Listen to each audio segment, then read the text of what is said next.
What's up, everyone? Welcome to the Sports Reality. My name is Jeremy John, here to bring to you all things sports. Welcome, my man Jacob. How's everything with you?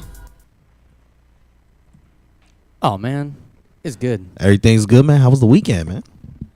It was honestly the first weekend I've had off Oh, great. in so long. Not for work, but I've been traveling for like the past month and a half. My girlfriend and I have just been able to hang out, and relax, eat some food, watch some TV, and that is just the best thing in the world. That's what's up. That's what's up. Let's also welcome my man Matthew White. How's everything with you? Oh, it's pretty good, man. How are you doing? Doing well, man. I saw you Friday, man. Wasn't that cool? Yeah, right. Wasn't that fun? It was a good day. It was a good weekend. It was a very good weekend. Real quick, shout out to one of our best friends, Rike. Actually, she was the original co-host, my original co-host. It was her birthday this past week. Also, did you know it was my brother's birthday yesterday, Matt? Was it the one that I like or the one that I don't like? I don't know. Which one do you not like? Which one? We'll talk about that later. No, you can say which one you don't like. Happy birthday to your brother. Man, oh man, did you watch any sports outside of the NFL? I know you watched NFL, but outside of the NFL, did you watch any sports this weekend? I saw some highlights of the tennis match. Not the Nadal one, but the other one, the Sloane Stephens. Yeah, exactly. I saw Madison some highlights Keys. of that, and yeah, that was about it. Yeah, it was a very good weekend. I mean, you had an NFL week 1, college football week 2, which is actually a little more competitive. U.S. Open tennis finals, Major League Baseball. The Nats are doing their thing, and the Dodgers are being the Dodgers. We're going to talk about all of that. And, of course, week 1 of the NFL.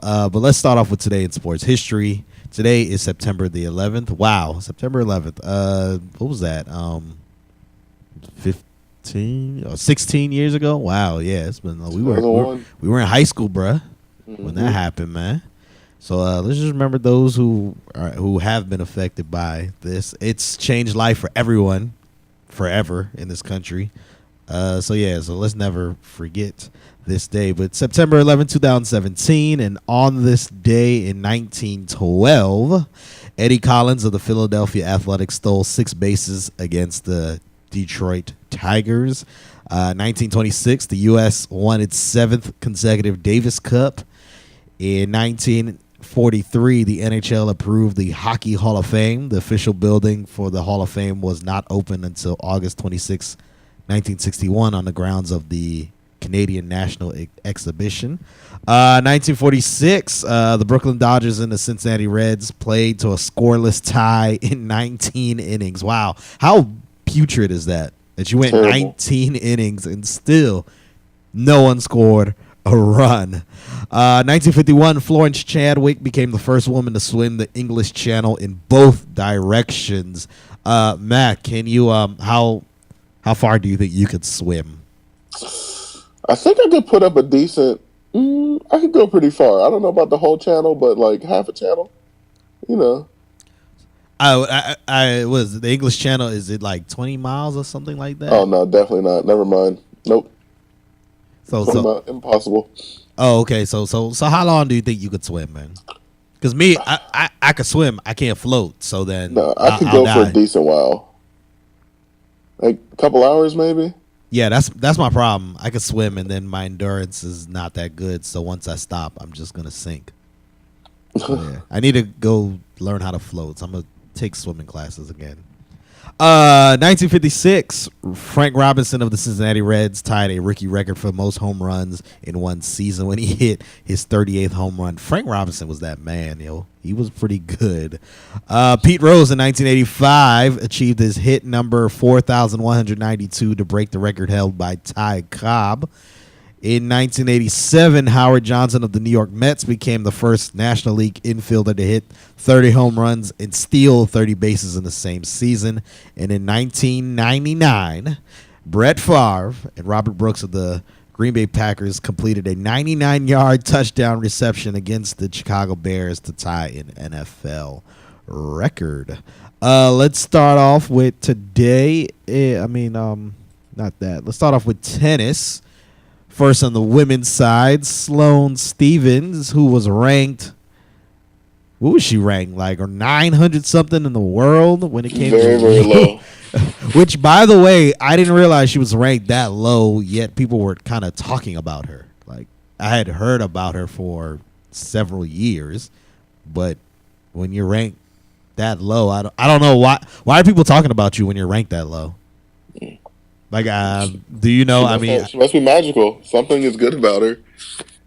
Yeah, it definitely was like a raw. She definitely has like raw talent, or had when she came up. But obviously, she's improved.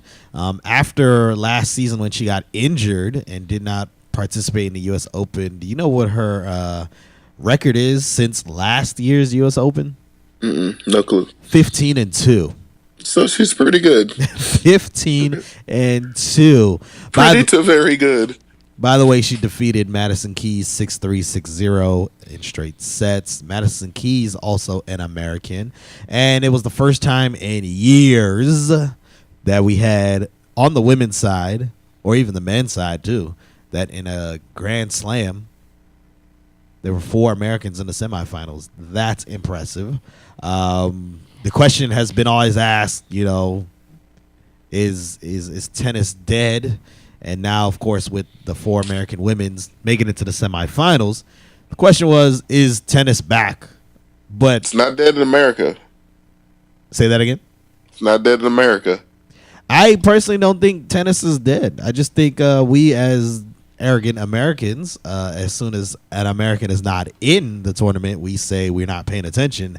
But I feel like the rest of the world is paying attention. Soccer's a big sport. Yeah, I mean, tennis is a huge sport. Oh, and then you just said soccer. It's same thing. Oh, no, yeah. We are not that great in tennis, so of course we're gonna act like tennis is. I mean, we're not that good in soccer, so we're gonna act like soccer is not a good sport when actually it's the most popular sport in the entire world ever. Yeah, and has had the history of lasting as long as it is. So. That's the thing. Tennis never went away. It's just we as Americans. It's just not so much in the American spotlight as it was, I guess. Yeah, and not only that, when you have outlets like ESPN, where you know a lot of their money is going toward the NFL and the NBA, and even look at how the ESPN does not even cover hockey really. Yeah. And the reason why they don't cover hockey is because they don't show hockey games anymore on ESPN. So they're like, why are we going to talk about it if we're not even showing you this product?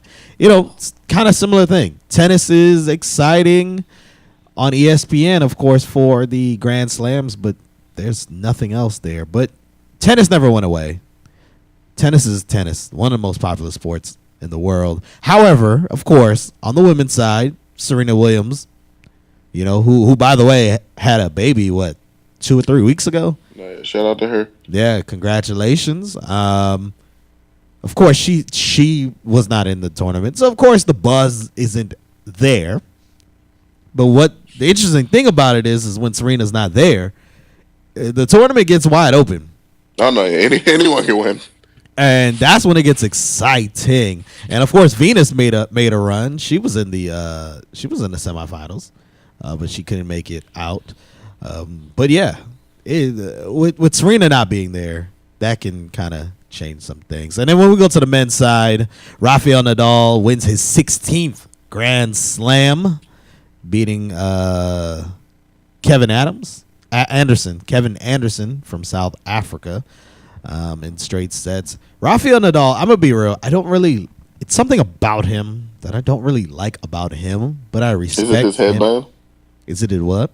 Is it his headband? You know, it could be something as simple as his headband. It just looks real like, I don't know.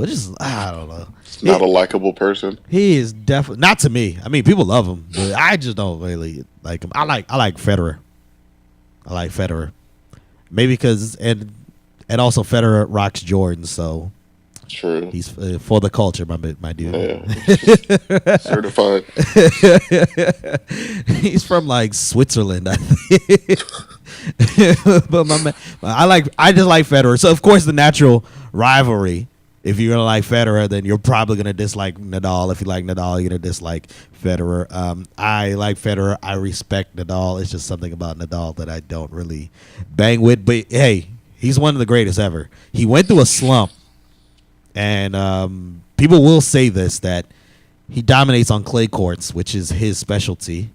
I think he's won like 8 or 9 French Opens, something stupid like that. That's a lot.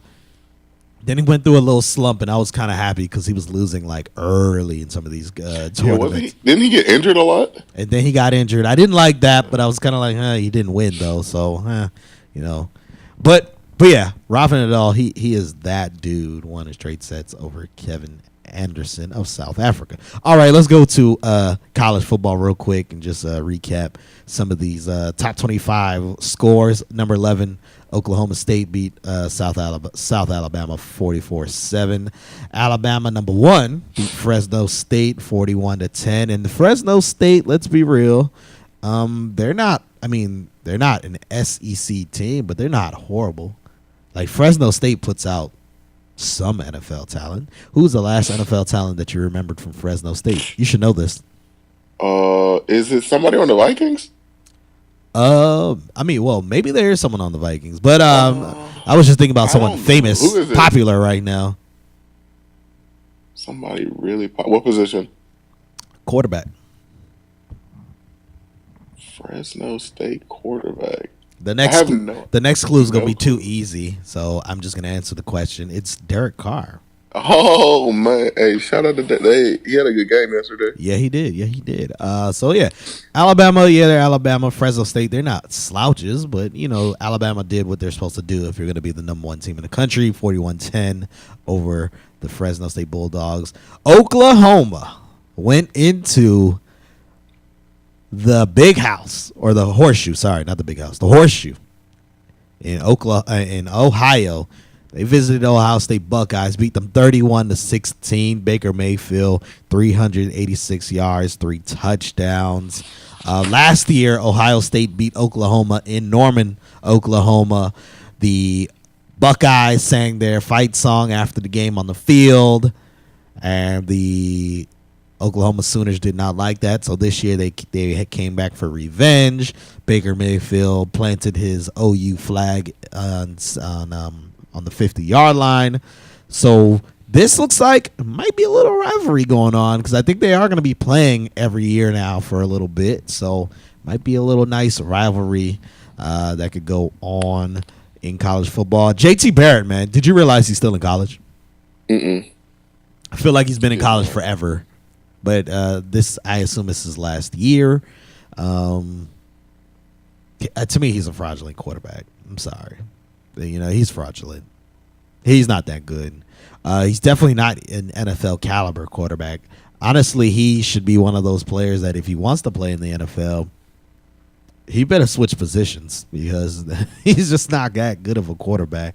And also, Ohio State, you know, they did lose some talent to the NFL, but also Urban Meyer didn't look too good either as a head coach by putting them into certain situations for them to succeed. So Oklahoma beats Ohio State 31-16. Number 3, Clemson beat number 13 Auburn 14-6 in a defensive struggle. Penn State beats Pittsburgh 33-14. This was supposed to be, it still was a good game. The USC Stanford game. USC number 6, Stanford number 14 at the LA Coliseum. USC wins 42-24. Sam Darnold with 316 yards, 4 touchdown passes, 2 interceptions. At one point it was real close, and then USC just took off at the end. Washington beat Montana 63-7. Michigan beat Cincinnati 36-14. Wisconsin trounces Florida Atlantic 31-14. Florida Atlantic, that's what's that dude's name? Kiffin's team. Yes, that's Kiffin's team. Lane Kiffin. Lane Kiffin. They are winless so far. And Lane Kiffin was talking big and bad just last week, a day before the season opener. And he said, you know what? Yeah, Alabama lost the national title game because, I wasn't there. I, stepped away right before the title game. And then they had Steve Sarkisian as the offensive coordinator. And he said, yeah, when your team is dealing with someone and then all of a sudden someone else steps in, they're not going to be able to get the job done. So he was throwing shade at Alabama. I can't remember who Florida Atlantic played, but they should have won that game, and they ended up losing. And now, of course, they lose to number 9 Wisconsin on the road. Wow. It was all good but a week ago, wasn't it, Matt? Let's just real quick wrap up these notable games. LSU beats Chattanooga 45-10. Georgia, number 15, goes to number 24 Notre Dame and wins by 1 point, 20-19, by a last-minute touchdown, or it was a field goal actually. Last-minute field goal. They were victorious. Lamar Jackson, he is in the hunt for the Heisman. 500-plus all-purpose yards. They beat North Carolina 47-35. Virginia Tech beats Delaware 27-0. This game with the triple overtime, and I'm going to be so angry. I have real quick, let me go on a rant. I have XM radio. I'm listening to this game while I'm driving. The Boise State-Washington State game. The game is about to go to overtime. Now I'm listening to this game on ESPN. This is the ESPN Plus radio station. So I'm listening to it there. All of a sudden, 2 a.m. hits, because it was at 2 a.m. It was a West Coast game. 2 a.m. hits, and they switch to ESPN News. All you hear is, some static, and then ESPN News comes on. And I'm like, so you're about to just break in right before the game is about to end. And then, so, of course, I changed the station. When I come back to the station, they only came back in to tell you that the game ended. They didn't even – and it went to triple overtime. Washington State wins 47-44.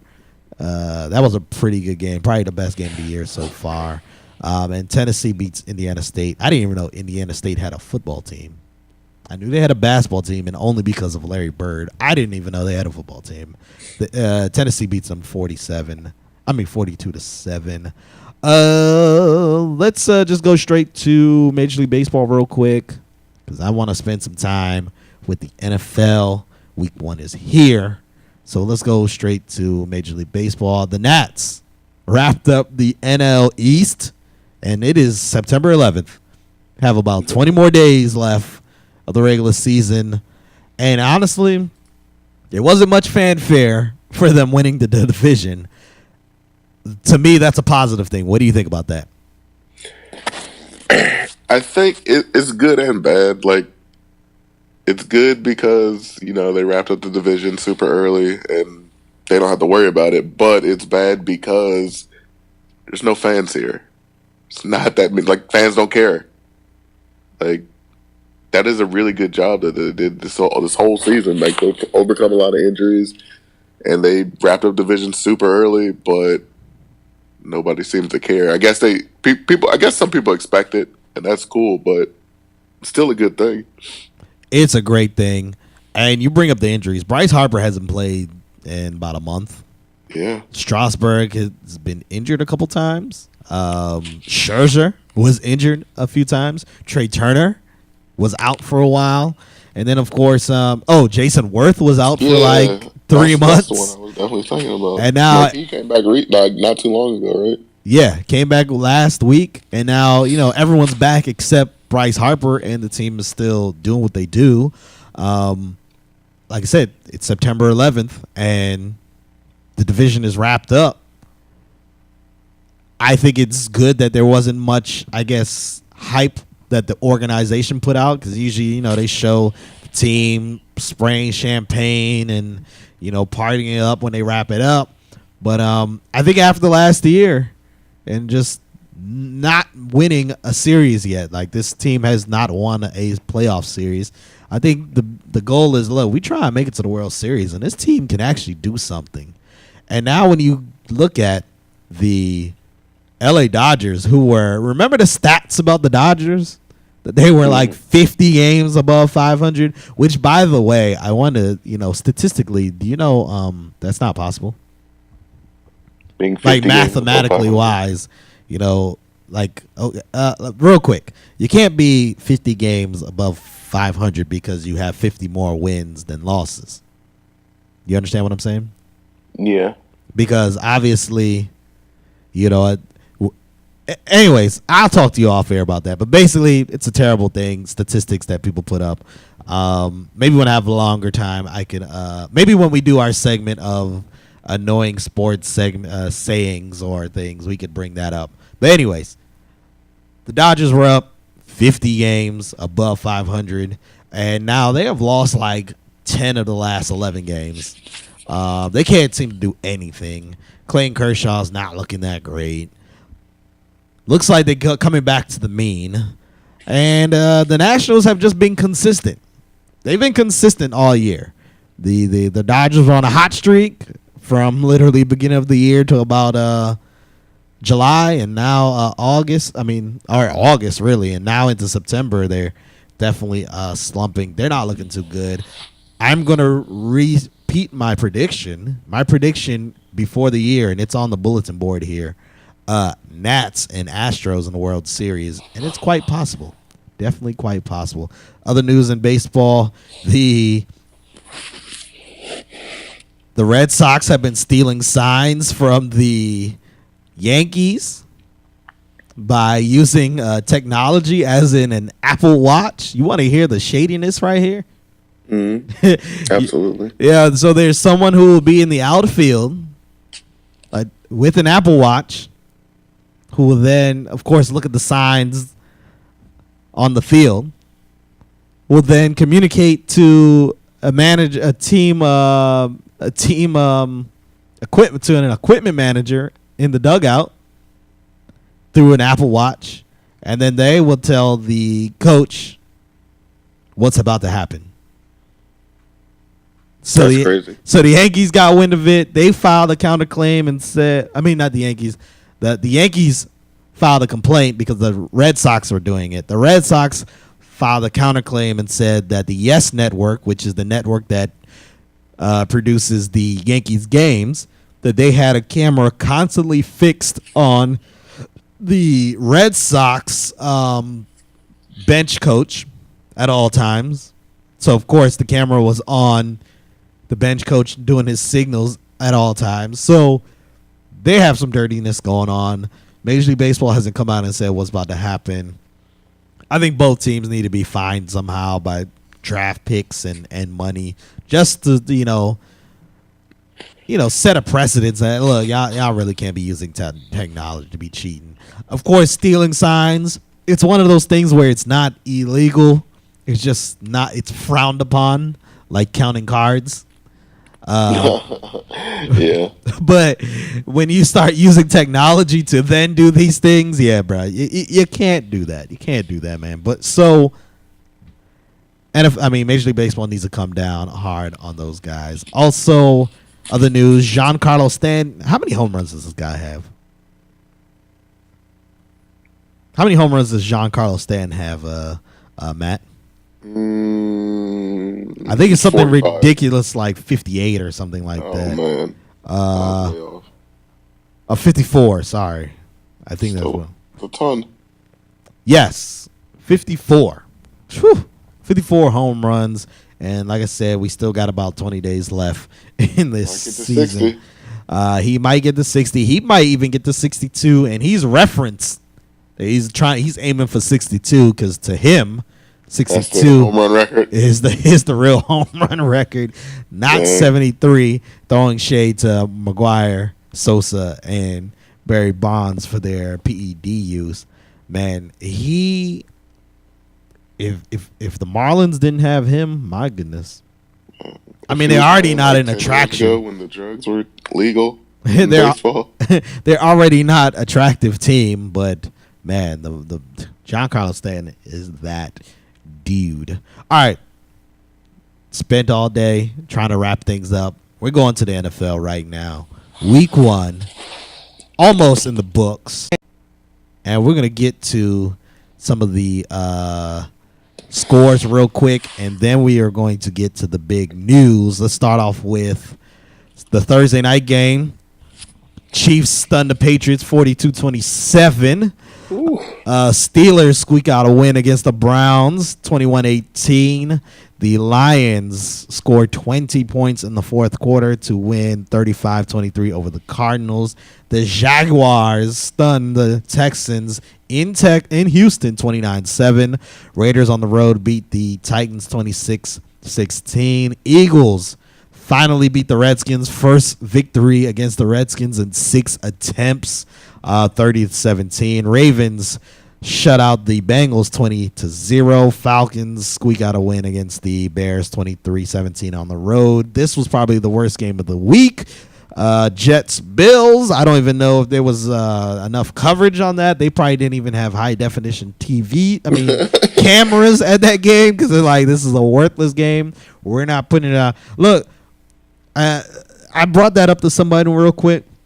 One of the games I was watching on TV, I was like, man, this is not good quality. Like, they probably don't have the full HD cameras, or the better HD cameras at the game. And they were like, what do you mean? Like, we have HD. It's HD. It's like, no, they use the better cameras and they put them at the better game. So yeah, this game was probably in standard definition. So it was probably really bad. But the Bills won 21-12.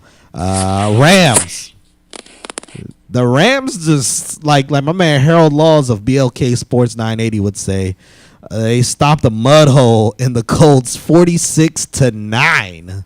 I mean, we have a lot to talk about in this game.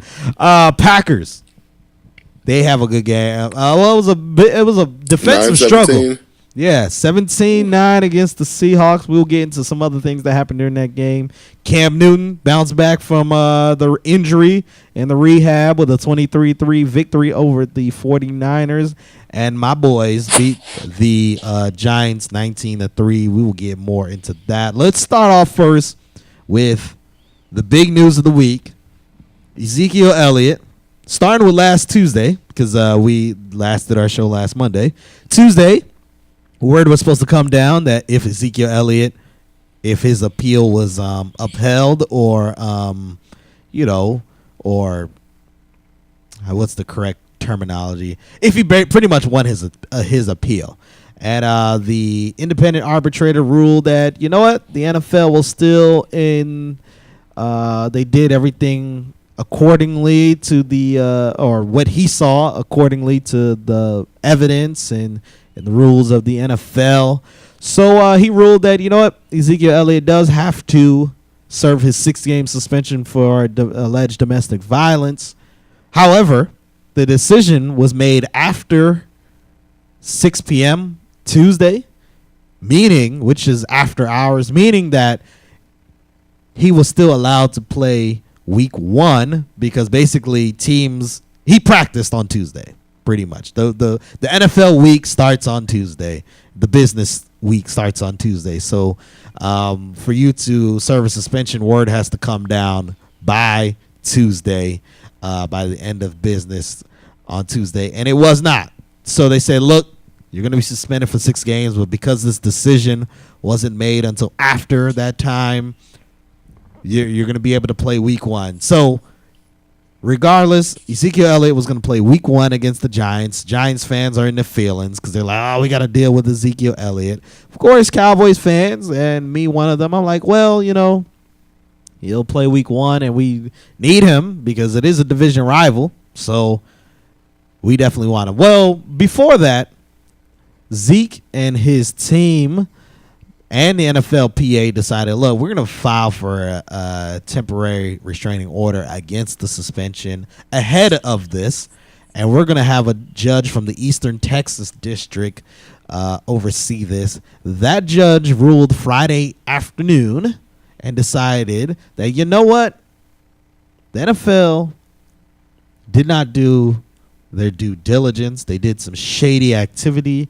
they decided to do to give them a temporary restraining order against the suspension, meaning that for the time being, Ezekiel Elliott can play as many games as he wants, or as many games as the season has, and that the proceedings will not probably happen until next year. So it is a almost 99.9% possibility that Ezekiel Elliott's going to play every single game this season, and the case will not be heard until sometime in the spring or even in the summer to determine if Ezekiel Elliott needs to serve his suspension.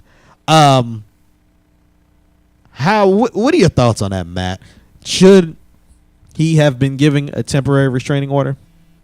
I mean, it should never have come to this. Like, he should never. All of this should not be happening. Like, he should not have gotten suspended in the first place. That's what the original investigator, that's what she came up with. If I remember correctly. That's a great point that you stay up. The lead investigator in this domestic violence incident, the lead investigator recommended no suspension because she was the only one that spoke to the alleged victim, and she said, the victim is not credible. The stories aren't matching. There's inconsistency. Also, there was some racial profiling because she made the statement of, well, I'm going to destroy your career, and as a black man and me being a white woman, they're going to believe me over you. That is proven. That is not a made-up statement that I just said right now. She sent some crazy texts and stuff out to her friends to tell her to tell them to lie. There's the text messages that she's telling her friends, hey, lie to the investigators and the police. There's the blackmail that she pretty much wanted to blackmail Ezekiel Elliott out of $20,000. So there was a lot of things. So like you said, he should not have been suspended in the first place. But, of course, the NFL trying to save face with what happened with Ray Rice. It's like they're still trying to save face. And instead of just saying, we botched the Ray Rice thing, and from now on we're going to do things according to the extra hard rules that we put in, they decided they're going to go extra hard.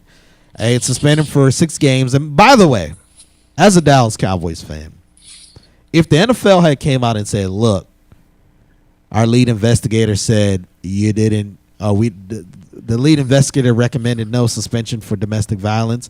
However, we're going to suspend you a game or 2 for conduct detrimental to the league because you've been in trouble now 4 times since you've been in the league, which is only 1 year. I would have been cool with that. But when you say, we're suspending him 6 games for domestic violence, you know what? Nah, man, I wasn't cool with that.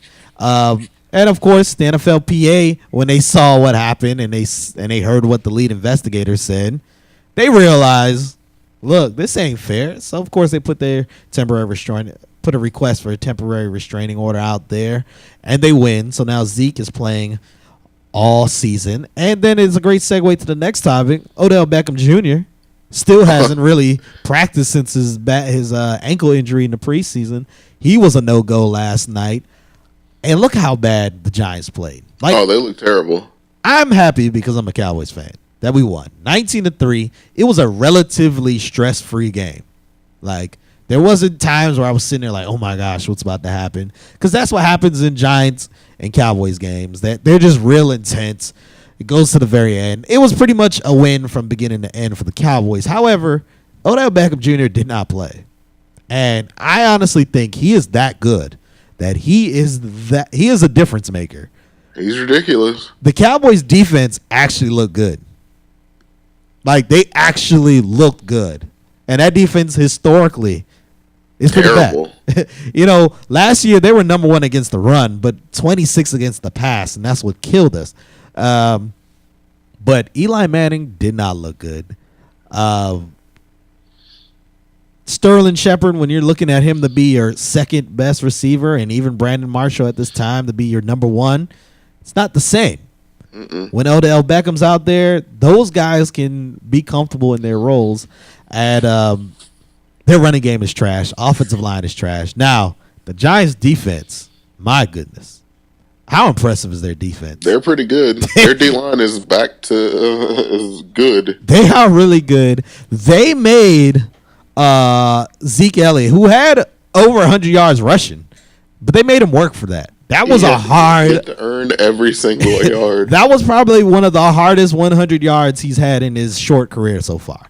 Because usually he's busting 100 relatively quickly or relatively easy.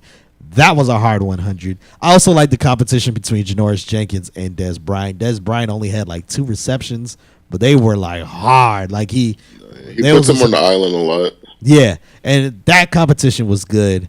It was good to see. Also, I love. It was fun seeing Jalen Smith out there to finally having his first game after that gruesome injury in college. So it was great. Did he lead the team in tackles yesterday? I would have to look at the stats, but if it wasn't him, then it was Sean Lee. Yeah, true. Yeah. Let's Tom Brady. Is it over? No, Chiefs are good.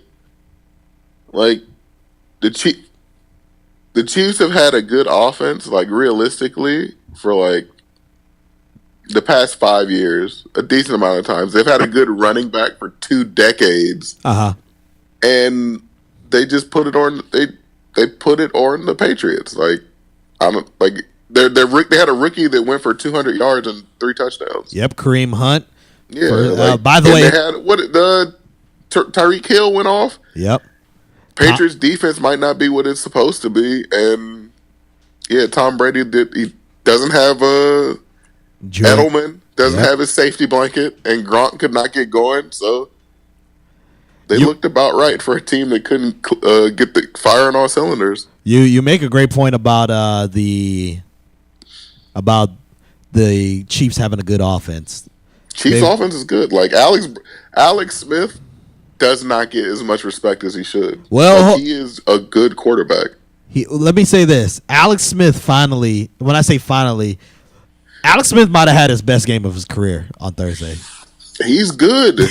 And if he plays that well, that team can definitely win a Super Bowl. Like, they can win a Super Bowl. That Eric Berry got hurt, but their offense is very good. Their defense is still good. They're going to have to adjust to not having an all-world safety back there, but I still think that the Chiefs have a really good team. Yeah, Eric Berry with the ruptured Achilles, he's out for the rest of the season. But yeah, I think it was a combination of Edelman not being there, who, by the way, Edelman was targeted 30% of the time when on third downs last year. So that's one player targeted 30% of the time. So when he's gone, things change. Of course, Brandon Cooks is his first game there in New England, and then the defense didn't look too well. And like I've been saying for years, Tom Brady is still one of the greatest quarterbacks. He's one of the greatest quarterbacks. I would not say the greatest ever. He's one of them. However, Bill Belichick is probably the greatest coach and puts him in situations it's like the perfect combination. You have a great quarterback and then a great coach to put them in the best situations. So they make it look so easy. And then just look at it. 2008, Brady is done for the year, like 1 quarter into the season. What was the record of the Patriots? They won 10 or 11 games, I think. They were 11-5. Yeah. And the only reason why they missed the playoffs is because 2 other teams, a team in the division went, I think, 13-3 and like 12-4 right? Or something like that. So 2 teams from that division had made the playoffs. Then what? Who was the quarterback? Matt Castle. What has Matt Castle done since? Be terrible. He's in the league. He in the league still? He's in the league still. But what has he done since? Nothing. He hasn't had a winning season since that year.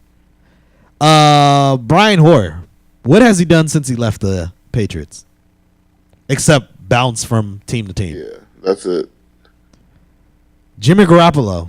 I mean, he did work. Jacoby Brissett even did some work. He got traded to the Colts because they were just like, we need someone, and we're gonna get to the Colts in their situation right now.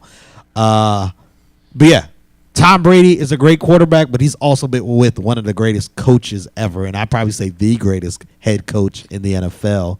He gets the most out of his every player. Exactly. So, yeah, I don't think the Patriots are done. Obviously, they're going to be in the mix. They're going to adjust. They'll be back next week. They're going to be in the AFC Championship game, at least. DeShone Kizer looked pretty decent. They did lose, but they did play the Patriots. Another rookie that played well in that game, T.J. Watt, which is J.J. Watt's brother, who, by the way, a lot of people said, you know what, T.J. Watt played better at Wisconsin than J.J. Watt did. And T.J. Watt, first rookie or first player to have their first career game to have 2 sacks and an interception in the same game. It's pretty good. Yep. So he's looking really good. Le'Veon Bell did nothing, and I think it's because he literally just came to camp last week. Or he didn't go to camp. He just went to practice last week. Pulled up and when the game was starting to put his jersey on and start playing. Exactly. It'll be fun. Tom Savage didn't last even an entire game. Deshaun Watson was put in the third quarter. You should have seen Tom Savage. He spoke to Deshaun Watson right before he went in, and then when Watson went out there, he was clapping and congratulating him, and it was almost like, you know what? He just knew, I ain't never about to get on this field again for the Texans. You can't go back to Savage now. I mean, Savage is about to get cashed out to have some very good seats to some NFL games for this year. You can't go back to Savage, because if you already went to Deshaun Watson a half into the season, half of a game into a season, you can't then be like, well, Texans could do it. The Texans did this like 4 times last year with Osweiler and their quarterback carousel. If anybody could get back into playing, it would be Tom Savage. Well, you make a great point. Yeah, I guess Bill O'Brien is kind of savage. He's like, I don't care about your feelings. No, yeah, he's like, I'm getting the best quarterback in here, and he is under the Belichick tree. Yeah, he is under the Belichick tree. So he's just like, look, whoever's the best quarterback, y'all gonna get in there. So you make a great point. Savage may end up there again. But Deshaun Watson, I mean, he played his first game. Okay, he had his first touchdown, but he also had his first interception. The Jaguars defense put in work, and I think fantasy-wise, Jaguars defense will always be kind of decent. Don't let the victory fool you, people. Blake Bortles is still some trash. 11 for 25 and only like 100-something yards. Still some trash. Allen Robinson's out for the year with a torn ACL. Very unfortunate for him. Kirk Cousins, man. I know it's game 1, but this is what the Redskins got to deal with if you're going to pay him this much money. That's what you're going to have to deal with. Kirk Cousins didn't play well. He couldn't connect with Terrell Pryor at all. Now Terrell Pryor did drop a pass that was that would have been a touchdown, but Pryor and Cousins, they just could not connect at all. And I know it's game 1, but this is what you gotta deal with, Washington fans. You gotta deal with Kirk Cousins and his mediocre play. Also, they had a crucial turnover late in the game, which the Redskins got screwed. They did, but, you know, it is what it is. They definitely got screwed, but they were already losing that game. Let's welcome my man, Matt, back. Matt, can you hear me? Yeah. All right, cool. I think that was me on my end. Kirk Cousins, what are your thoughts on Cousins, man? I don't. It's not time to panic yet, but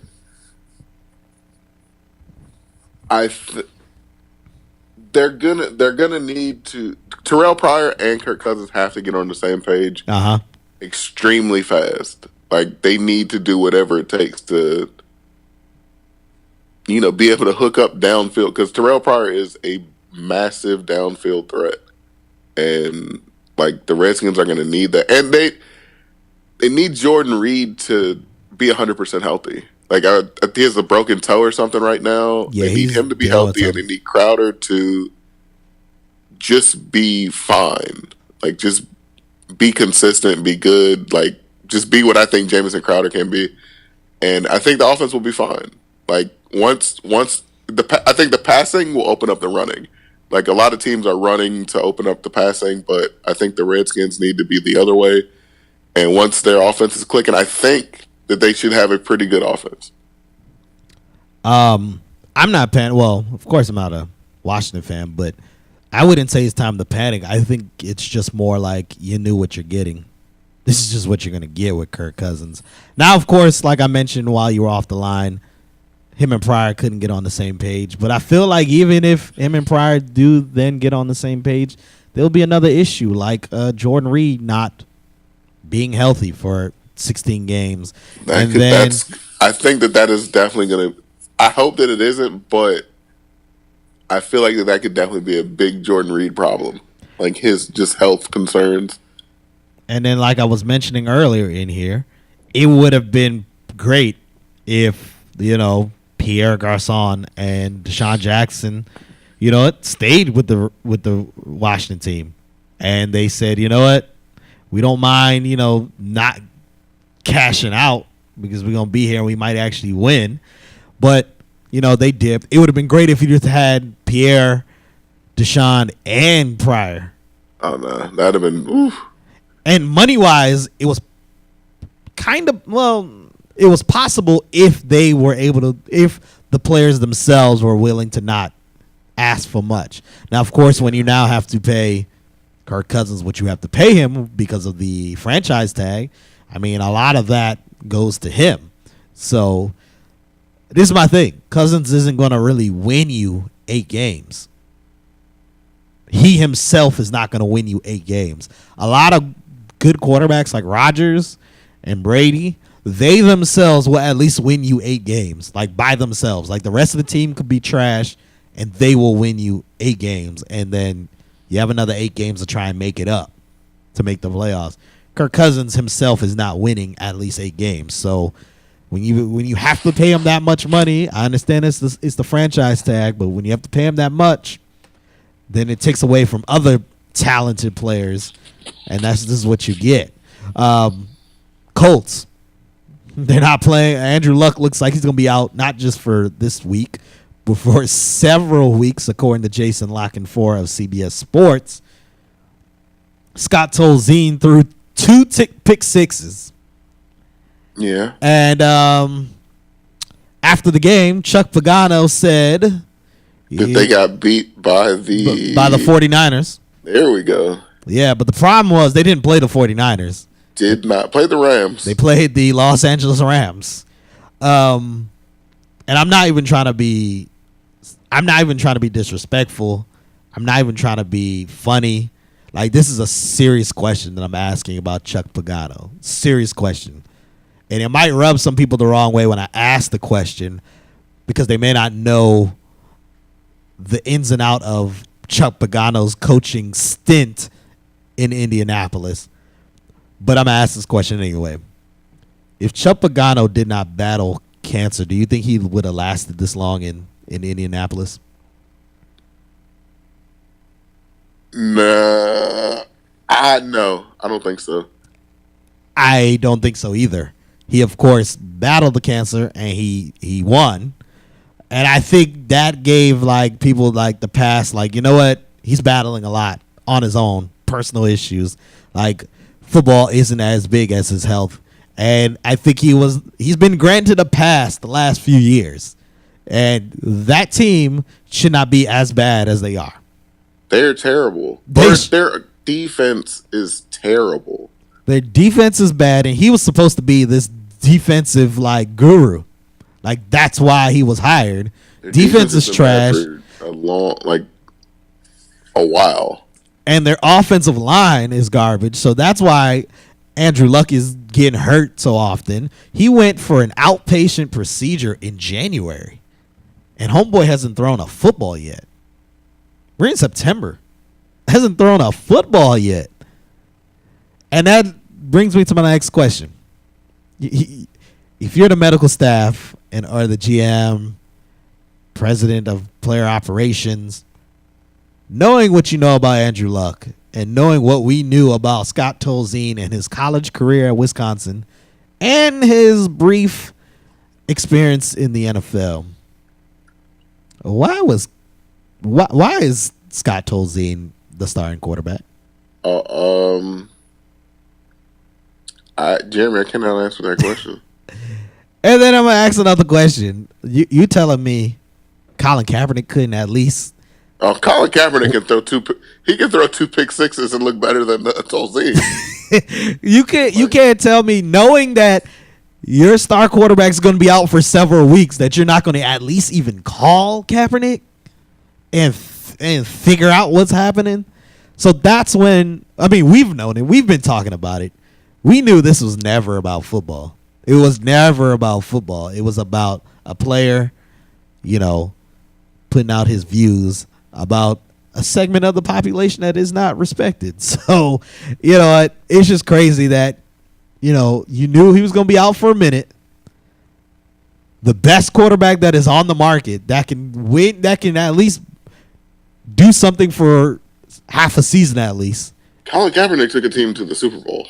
Yes. I mean, he beat the Saints at New Orleans in the playoffs. And the Falcons and the Packers on the road. That's not nothing. Like, that is definitely something. If I need a quarterback for an extended period of time, Colin Kaepernick is the best quarterback on the market right now. It's not even close. So when these GMs tell me it's about scheme and fit and all that, they're lying to you. It's all bogus, man. Hey, Matt, man, I want to thank you for everything that you do. I want to thank you. Jacob, yeah, I'm sitting there having a blank. I'm looking dead in your eyes like, yo, why, Jacob, man. My man, Jacob, I want to thank you for everything. Stay tuned. We have a lot planned coming up for the show. And until next time, everyone, Sports Reality. Peace.